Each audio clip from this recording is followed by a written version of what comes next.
The clinking of champagne flutes and the murmur of polite conversation usually signals celebration.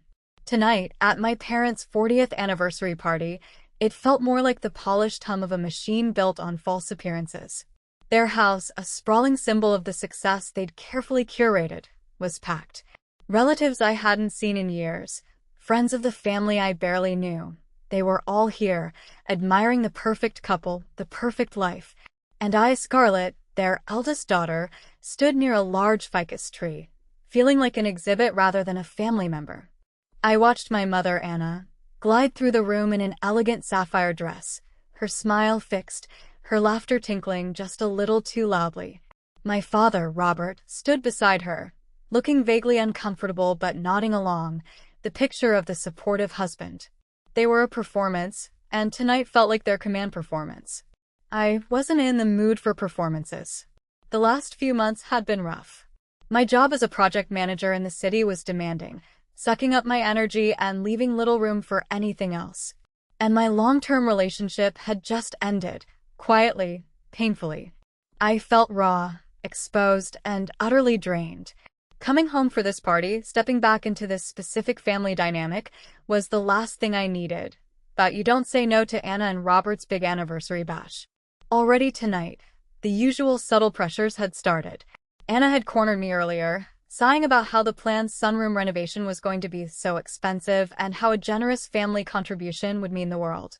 Logan, my younger brother, cornered me by the bar, breath smelling faintly of something sweet and sickly. He was rambling about a revolutionary new app idea that just needed seed funding. A few large sums, he clarified, waving a hand dismissively. Chloe, my sister, leaned against a doorframe, looking perfectly put together but complaining about unexpected medical bills for Lily and Jack's activities that were stretching their budget thin after some vague business setback David had faced. Each conversation, a familiar script, delivered with a smile or a sigh, always ending with an implied or direct request for money I hadn't offered. Then came the moment for the toasts. Robert stood, tapping a spoon against his glass. Anna beamed beside him. Robert spoke first, sentimental words about their years together, met with approving murmurs. Then Anna took the microphone, her voice suddenly amplified. She spoke about their children, praising Logan's entrepreneurial spirit, ignoring his string of failures, and Chloe's dedication as a mother and businesswoman, ignoring the chaos she often created. And then she turned her gaze towards me. "And our Scarlett," Anna said, her smile widening, that slightly too loud quality back in her voice.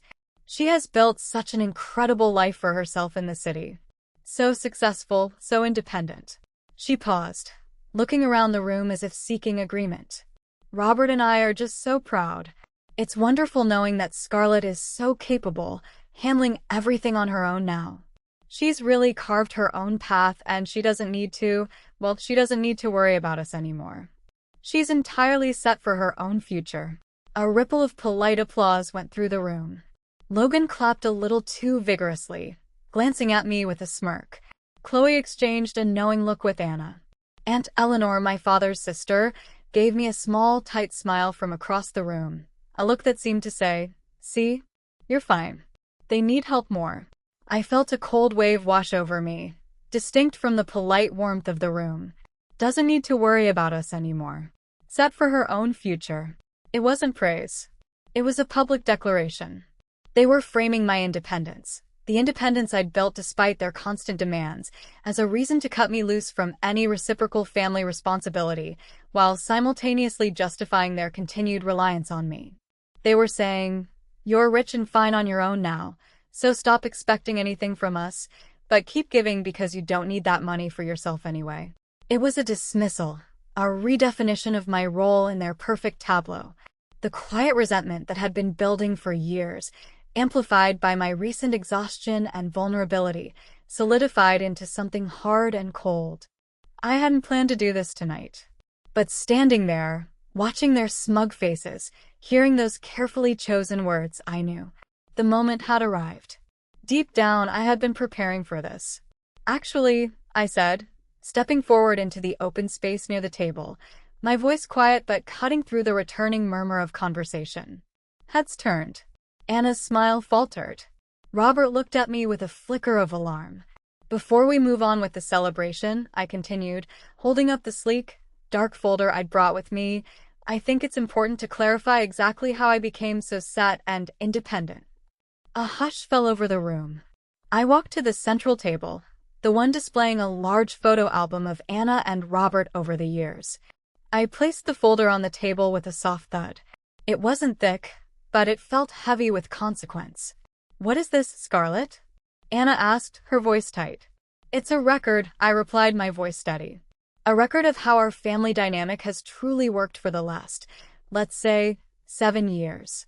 I opened the folder, revealing neatly organized pages filled with text and images. "For a while now," I explained, looking around the room, "I've been keeping track. And more recently, while helping Dad organize some old files on the family's shared cloud storage, the one we all dump photos and documents into without much thought, I found quite a comprehensive history of requests, reasons, and transactions." Faces in the crowd shifted from curiosity to unease. Logan paled slightly. Chloe's eyes darted nervously. "This folder," I continued, gesturing to the pages, "contains that history. Every time I was asked for help, every time money changed hands, the stated reason, and the documented reality." I picked up a few pages from the first section. "Let's start with the foundations," I said, looking towards Anna and Robert. "Mom and Dad, remember the urgent home repair fund needed immediately last spring?" I held up a page showing a significant bank transfer from my account to theirs. The accompanying text said the roof was leaking badly.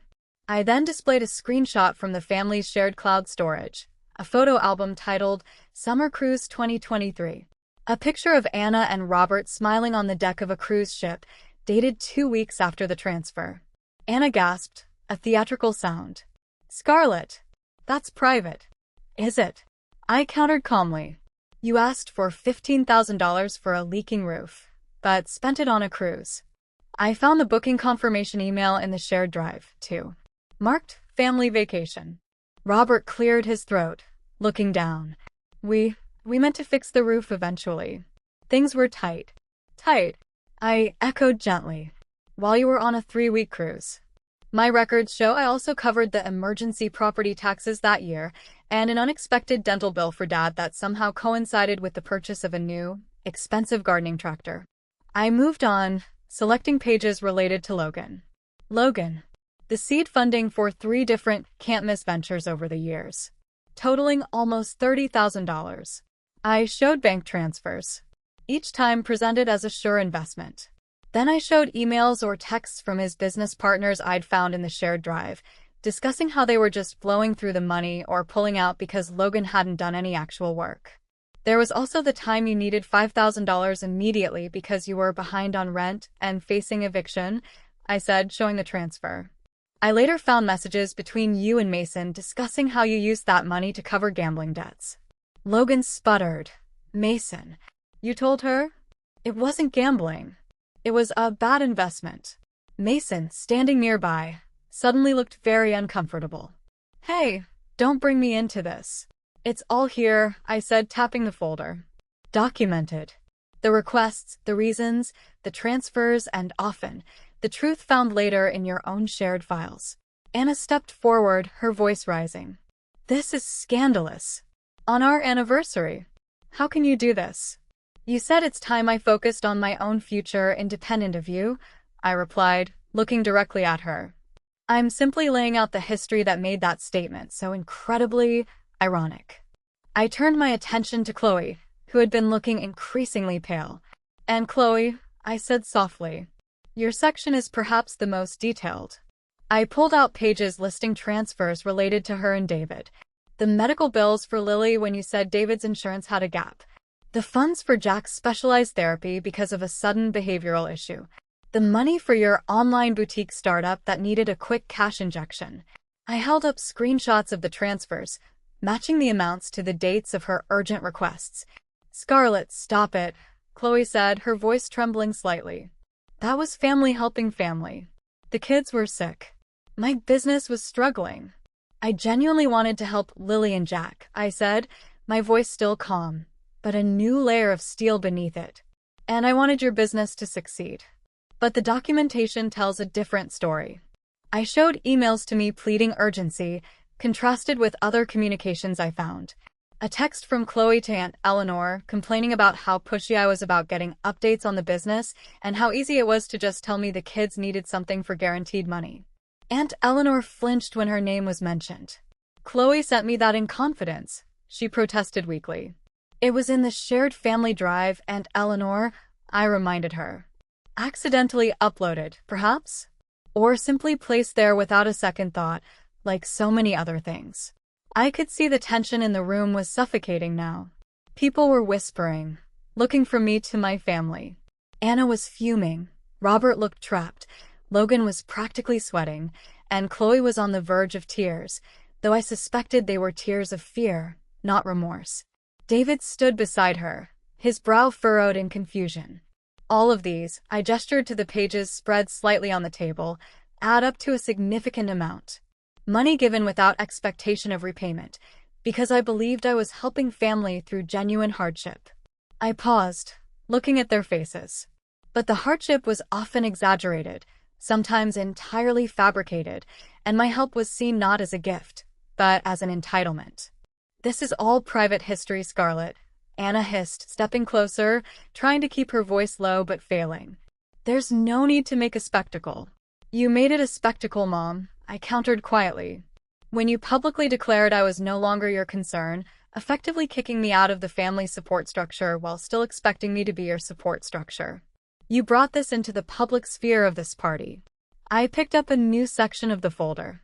But the worst lies, I said, my voice gaining a new intensity, weren't just about money. They were about what that money enabled. And those lies didn't just hurt me. I looked directly at Chloe and David. Chloe, I said, holding up another set of printed pages, screenshots of messages and confirmations. Remember last year when you needed that very large sum, urgently? You said Lily needed emergency out-of-state consultation with a specialist. You painted a picture of a life-or-death situation, tugging at every heartstring. Chloe's eyes widened in panic. Scarlett, don't. You sent me photos of Lily looking pale, texts from doctors that I now realize were faked.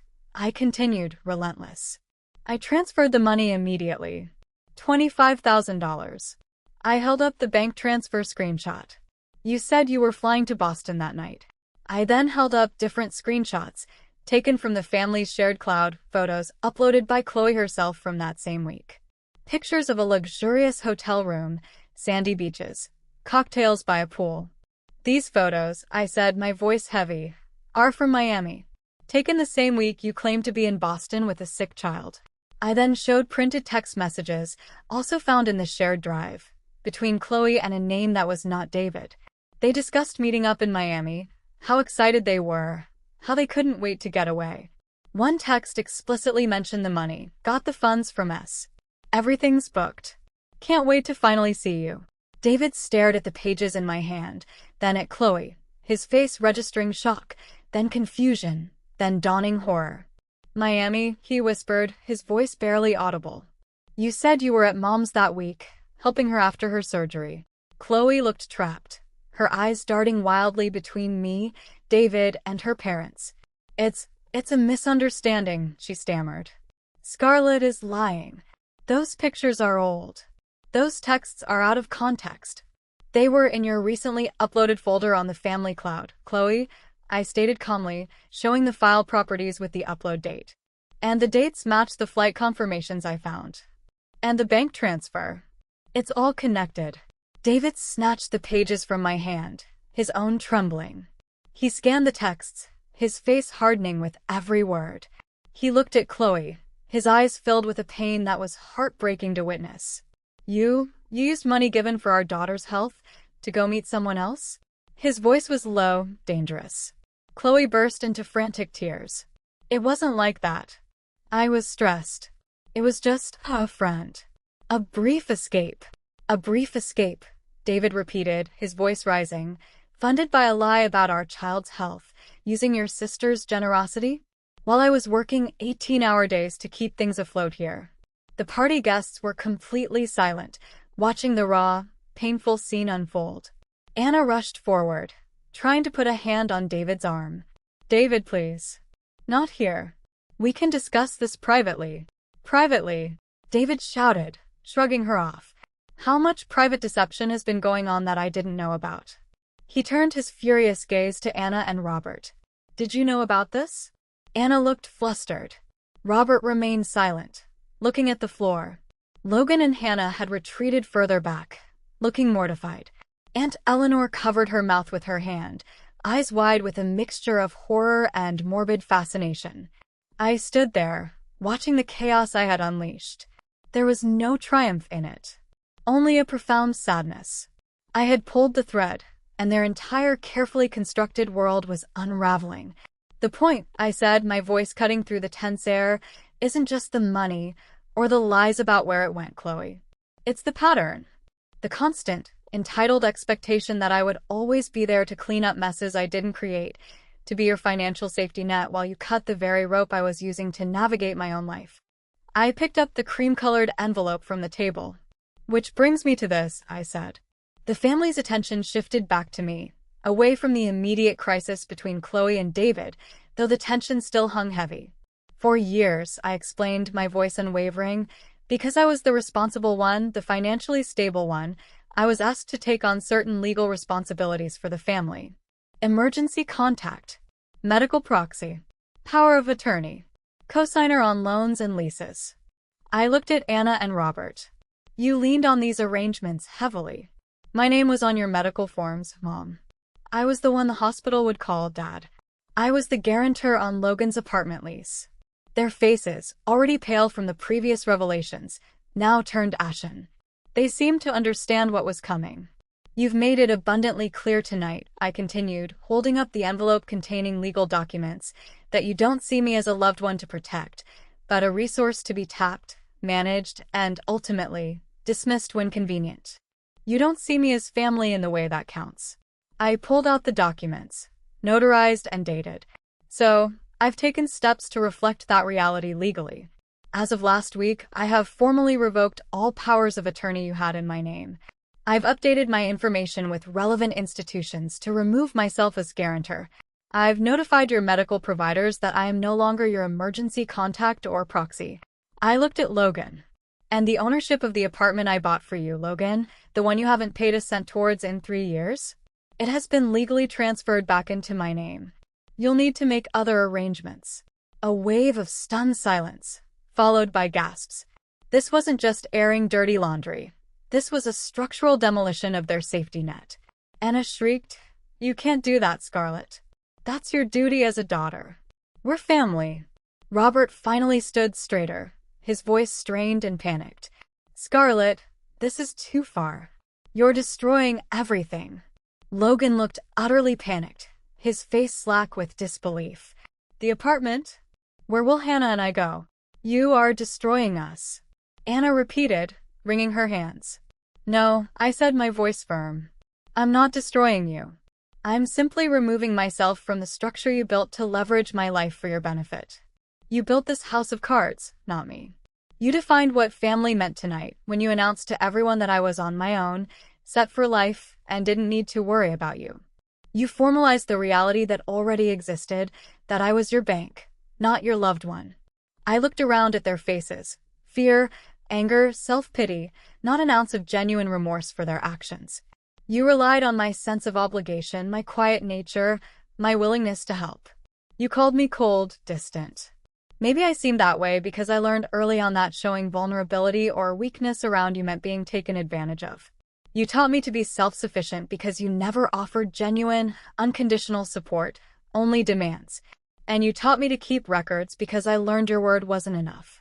I placed the legal documents back in the envelope and set it on the table next to the folder of evidence. Consider this final, I stated, my voice calm and resolute. No more calls asking for money. No more texts about fake emergencies. No more relying on me as your fallback. You are on your own, as you apparently wanted me to be. I turned away from the table, leaving them frozen in the wreckage of their exposed lives. David was still confronting Chloe, his voice now a low, furious murmur. Anna was staring at the envelope as if it were a bomb. Robert looked utterly broken. Logan was pleading with Hannah. I walked towards the front door, the sound of my heels clicking on the marble floor echoing in the stunned silence. I didn't look back. As I reached the door, I heard a small, choked sob, perhaps from Lily, who had witnessed far too much for one night. It sent a pang through my chest, a reminder of the innocent lives caught in their parents' web of deceit. But I couldn't stay. I couldn't save the children by letting their parents continue to destroy me. I opened the door and stepped outside. The cool night air of early spring hit my face. It felt clean, refreshing. I walked across the manicured lawn, away from the brightly lit house and the chaos within. The weight I had carried for years felt lighter with every step. I didn't ruin their anniversary party. I simply showed them the truth they had buried for too long. In the days and weeks that followed, the expected barrage began. My phone buzzed constantly. Texts from Anna, oscillating between furious accusations, "You ruined everything," and pathetic pleas, "How could you do this to your mother?" Voicemails from Robert, his voice hoarse, demanding I come back and talk like an adult, calling the sum of $78,000 I'd documented just a small misunderstanding. Texts from Logan, panicked about the apartment, then quickly turning resentful. An email from Chloe, venomous and full of blame. Even a casual text from Mason, asking if all the drama meant I had some extra cash lying around now. I ignored them all. I blocked numbers, filtered emails. I didn't need to engage. Their messages weren't apologies. They were just more attempts to manipulate, to reassert control, to find a new angle to get something from me. The silence that followed my actions wasn't empty. It was peaceful. It was my shield. A week after the party, I received a professional email from a lawyer named Ryan. David had officially filed for divorce from Chloe, citing financial deception and marital misconduct. Ryan stated that the documents and records I had presented at the party were crucial evidence and asked for my cooperation as a witness. I replied with a brief confirmation of my willingness to provide the evidence formally. There was no satisfaction in seeing Chloe face legal consequences, only a confirmation of the inevitable outcome of her choices. I made the decision to move shortly after, not just to a new apartment, but to a new city a few hours away. It wasn't about running. It was about building a life free from the shadows of their expectations and demands. The new apartment was smaller, but it felt entirely mine. Sunlight streamed through the windows, and there was a sense of quiet peace I hadn't known before. I changed my job. Instead of the high-pressure corporate world, I took a role as a financial advisor for a nonprofit that helps women escaping difficult situations, domestic abuse, financial exploitation. It felt meaningful. I was using my skills not to prop up lies, but to help others build stable, independent lives. It was fulfilling in a way the corporate world, and certainly my family, never were. I started therapy with Dr. Natalie. It wasn't because I had a breakdown, but because I wanted to process everything, to understand the years I had allowed myself to be used, to build stronger boundaries. Dr. Natalie's calm presence made it easy to talk about the pain, the anger, and the quiet sadness. I learned that my worth wasn't tied to my ability to fix or provide for others. I reconnected with my old college friend, Clara. We met for coffee, and it was easy, comfortable. We talked for hours, and I found myself laughing freely for the first time in months. Clara listened without judgment and offered support without expectation. Updating my emergency contact list felt significant, replacing Anna and Robert with Clara's name. It was a simple act, but it symbolized building a new network of genuine connection. One quiet afternoon, unpacking books, I found an old photo tucked inside a frame. Me and Lily years ago, building a sandcastle on a beach. Lily was laughing, covered in sand, and I was smiling, truly smiling. A wave of sadness washed over me, for the bright little girl, for the relationship I'd lost, for the innocence shattered by her parents' actions. I gently put the photo in a box, a memory to be preserved, not a ghost to be haunted by. The phone still occasionally rings with an unknown number, or a filtered email lands in my spam folder. But they no longer hold power over me. The fear I used to feel every time my phone buzzed is gone. I didn't lose my family. I lost the people who pretended to be one. And in that loss, I found something invaluable. My own life, my own worth, and a profound sense of peace in the quiet liberation of finally being free. I am no longer living to serve anyone, to prove anything. I am just living finally for myself.